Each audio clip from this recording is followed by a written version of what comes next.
Terrifying, and it's a story we report on all too often. Wrong-way drivers putting lives at risk. We've seen a string of these wrong-way crashes in recent months, and in some cases, the only way to stop these drivers is for troopers to intentionally collide with that wrong-way car. 12 News journalist Sean Rice live with what DPS says about this, and I can't imagine making that call, Sean, to ram into a car that's going the wrong way. Incredibly dangerous calls. DPS even tells me that these wrong way driving calls are some of the most dangerous situations their troopers can face on a daily basis. This video here next to me is early Wednesday morning when a driver was headed the wrong direction on the Loop 303 in Northwest Peoria, right around the Lake Pleasant Parkway off-ramp.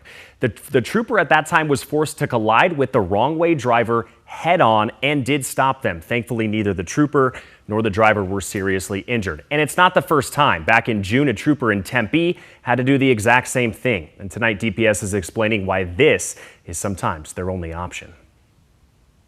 Code 2 wrong. In a matter of seconds, what starts as a routine patrol can turn into a life or death decision. This dash camera footage from back in May of 2023 shows that come to fruition.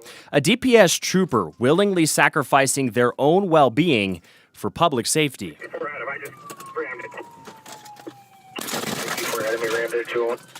Wrong-way drivers are surging again on Arizona freeways, and troopers say they're having to take more drastic measures to keep others alive.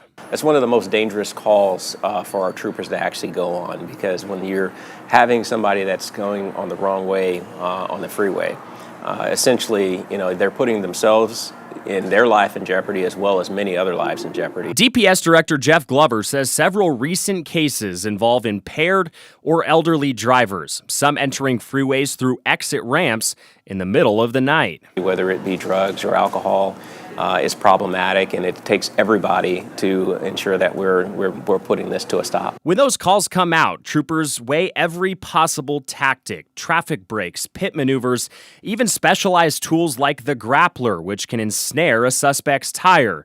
But sometimes there's no time. Putting yourself at risk, but they're willing to do that because that's what they signed up for in terms of the job itself, and so definitely you have to commend them. It's not an easy job as it is already, and then you add this into as an aggravating factor as well. The decision to collide with a wrong-way car is made on the spot, case by case, based on traffic, time of day, and location. It is very much discretionary. They have to make the best choice for what's going on in that given situation to protect lives.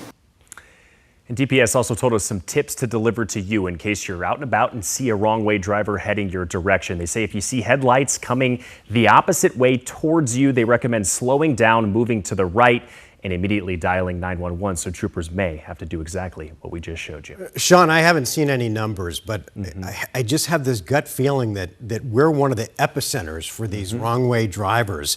Have they said if these new wrong-way detection systems have helped the situation? Yeah. They said they're very much in the infancy of figuring out and collecting data, as you mentioned, as to whether or not that's helping. That's something the DPS director did say that they're doing to prevent this from happening so that the troopers do not have to do what we just showed you. So I imagine I'll follow up with them here in the coming months and examine further as to whether or not that's helping or not. Yeah, only in certain sections of freeway too. Yeah, and I drive the freeway every night, and I've seen those overhead signs that say wrong-way driver approaching, and it's scary. I bet. Hard to explain why we're the epicenter, though. I don't know. It's hard to say. And I'm not positive we are, but it just seems like we report on so many of these cases. All right, Sean, thanks.